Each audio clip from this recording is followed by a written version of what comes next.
the previous class, we have discussed about discovery of electron and also what are the fundamental particles of an atom. So what are the fundamental particles of an atom?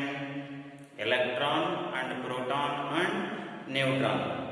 Why these are called as fundamental particles? Because these three are the main constituents of an atom. That's why they are called as fundamental particles. Along with them, there are some other particles like positron, meson and antipositron, but they are not considered as fundamental particles. Why? Because means they are not the main constituents of an atom. And I have explained to you about the discovery of electron by using cathode ray discharge tube, the experiment given by the Crookes, and finally the electron was discovered by the scientist called J.J. Thomson. And I have given you the charge and the mass, E/m value of electron, and also how to calculate the charge of 1 mole of electron and the mass of 1 mole of electron. All that things have been explained in the previous class. Now, in the today's class, we shall discuss about discovery of proton.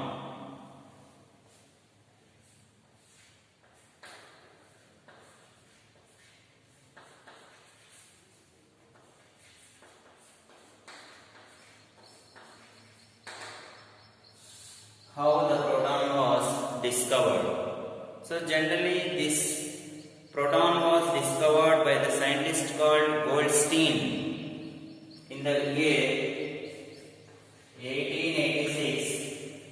The scientist called Goldstein has made the experiment same as the cathode ray discharge tube, but by changing some arrangements he has discovered the proton by the scientist called Goldstein. So who discovered the proton means Goldstein.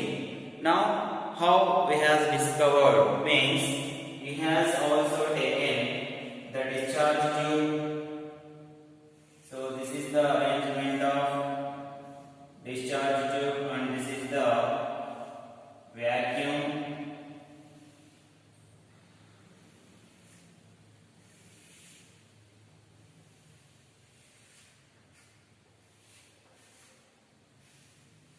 It also consists of 2 electrodes. This is anode, and here we will take perforated cathode. This is important. So here Goldstein has taken perforated cathode. What is the difference between perforated and general electrode means? Which is having some holes. So this is perforated cathode. Here cathode has negatively charged and anode is positively charged, and here these are connected to a battery like this.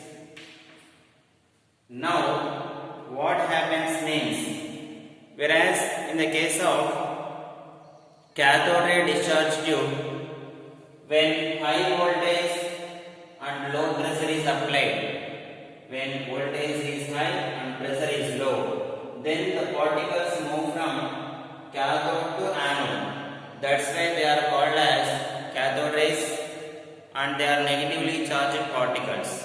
But here, in the case of Goldstein experiment, in the case of this perforated cathode, they will take a gas. So whatever may be, they have been taken, the Goldstein has taken some gas which has some pressure. So here it depends upon the nature of the gas, whereas in the cathode ray discharge tube we have the electrons or the cathode rays. While discovering the cathode rays, they did not depend upon the nature of the gas and also nature of electrodes. But here while discovering the proton, that depends upon the nature of a gas. So they have been taken some gas which has some pressure.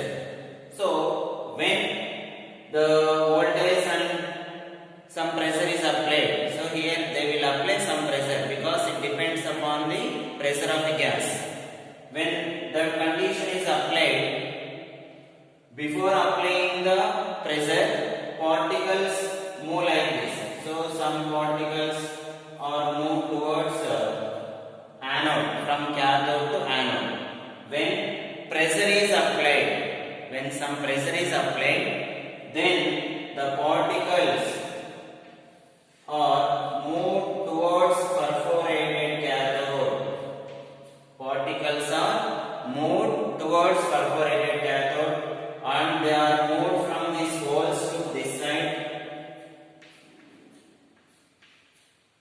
The particles, positively charged particles, are moved from towards cathode when this condition is applied, when the pressure is applied. Before applying the pressure, the particles are moved from this cathode to anode. But when some pressure is applied, when some pressure is taken, when pressure is applied on that, then the particles are moved towards cathode. So when the particles move towards cathode, then they are considered as positively charged particles, and these rays are called as anode rays or canal rays.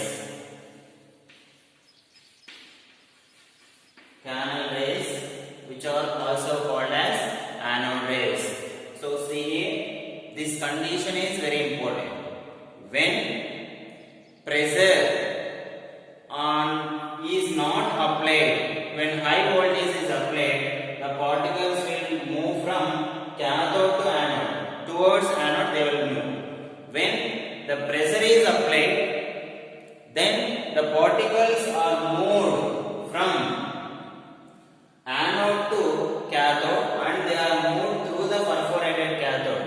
How can we know that they are moving towards anode? Same thing I have been explained in the previous class. Here there will be a fluorescent material. Here there will be fluorescent material. When the particles move from the holes of the perforated cathode, they are incident on this fluorescent tube. Then some brightness is appeared. By seeing that, we can conclude that the particles are moving through the perforated cathode.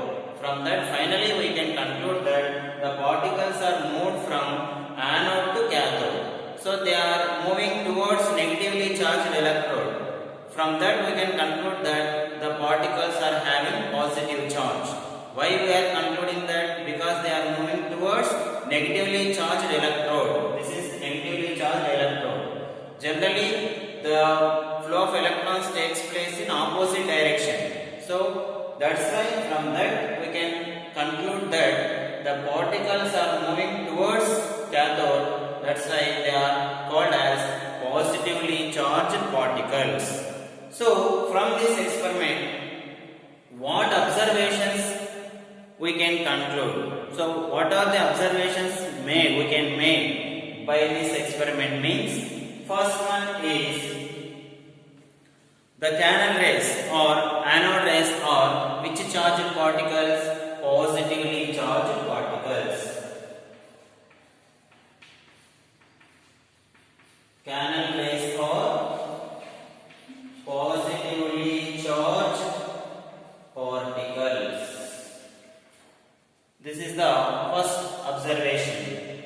And second one, here they are also affected by electric and magnetic field. How can we say that they are affected by electric and magnetic field? Means when canal rays or generally in the absence of electric and magnetic field, they are moved in a straight direction or in a straight line in the direction of opposite to cathode. When electric field and magnetic field is not applied, the particle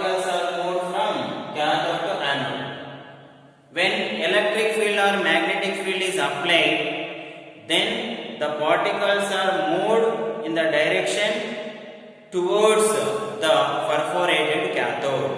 From that we can conclude that canal rays also affected by electric field and magnetic field. So in the absence of both fields, the canal rays moves in a direction, moves in a straight line from the cathode to anode. Whereas in the presence of electric or magnetic field, these canal rays are moves towards the perforated cathode and they are incident on a fluorescent screen. So here affected by canal rays are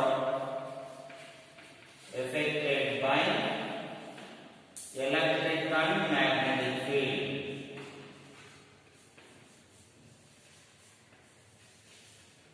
These are affected by electric and magnetic field. So here by listening you can write it clearly. These canal rays are affected by electric and magnetic field. And after that, these are positively charged particles, already well known. And what is the final? If we take hydrogen gas in this cathode discharge tube, then some positively charged particles are moved towards cathode. That type of particles are called protons. Why we are taking only hydrogen gas here means generally hydrogen can easily forms proton H plus ion. Hydrogen can easily forms H plus ion. That is called as proton. That's why we are taking hydrogen gas here. If we take hydrogen, some positively charged particles are moved towards perforated cathode. The such type of particles are called as protons. So Goldstein has taken hydrogen gas here because here it depends upon the nature of the gas. That is very important. Whereas in cathode discharge tube, they do not depend upon nature of electrode and nature of gas. Here compulsory they depends upon the nature of gas. Goldstein has taken hydrogen gas here. Then some particles are moved towards cathode and they are moved through the perforated cathode and they named that particles as protons. That's why from that we can conclude that the Goldstein has discovered protons. So here another observation here means that depends upon nature of gas. Canal rays depends upon the nature of the gas. When hydrogen gas is taken, some positively charged particles are moved towards perforated cathode. Then they are called as protons. So these are the observations made from this diagrammatic representation.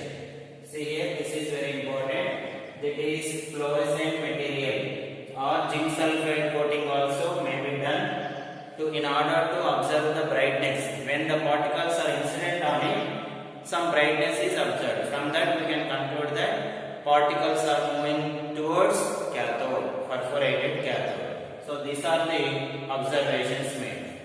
And again, what is the charge of proton? Similar to that of electron, here we will take plus 1.602 into 10 to the power of minus 19 coulombs. That is the charge of proton. And again, mass of proton. So what is the mass of proton? Here 1.672 into 10 to the power of minus 27 kilograms, or in terms of grams 1.672 into minus 10 to the power of 24 grams, or in terms of AMU, atomic mass units, 1.0072 atomic mass units. So in terms of grams, kilograms and atomic mass units, write the mass of proton, and also how can you write the E by m value? Generally there will be no constant E by m value for this. Why? Because means it depends upon the nature of the gas. When different gases are taken, different E by m values will come. So that's why there is no constant E by m value for this proton. Because if you take instead of hydrogen, if you take another gas, then E by m value changes. That's why there is no constant E by m value or specific charge for this proton. And also, how can similarly the problem yesterday I have given, how can you calculate the charge of proton and charge of 1 mole of electron like that? So here also, and also here the mass of proton is generally equal to the nearly equal to the mass of hydrogen. That point should also be noted down here. The mass of proton is nearly equal to mass of hydrogen. That is also very important. And also mass of proton is 1836 times mass of electron. This point is also important. Mass of proton is equal to 1836 times the mass of electron. 1836 times the mass of electron. This point is also important. And while discussing about the problems, same problems, calculate charge of 1 mole of proton. Same problem I have explained you. And also calculate mass of 1 mole of proton. Two problems are also very important. How can you calculate the charge and mass here? Charge means first you have to take the charge of electron. 1 mole means Avogadro number 6.023 into 10 to the power of 23. So charge of 1 mole of proton is equals to, what is the formula? Charge of proton into Avogadro number. If you multiply both of them, then we will get the charge of 1 mole of proton. And also what is the second problem? Calculate the mass of 1 mole of proton. Here first we have to take the mass of mass of proton, and 1 mole means Avogadro number. If you multiply both of them, then we will get the mass of 1 mole of proton. So this is all about proton. So how proton has been discovered by this Goldstein scientist, and what are the observations made, and what is the charge and mass, and it is nearly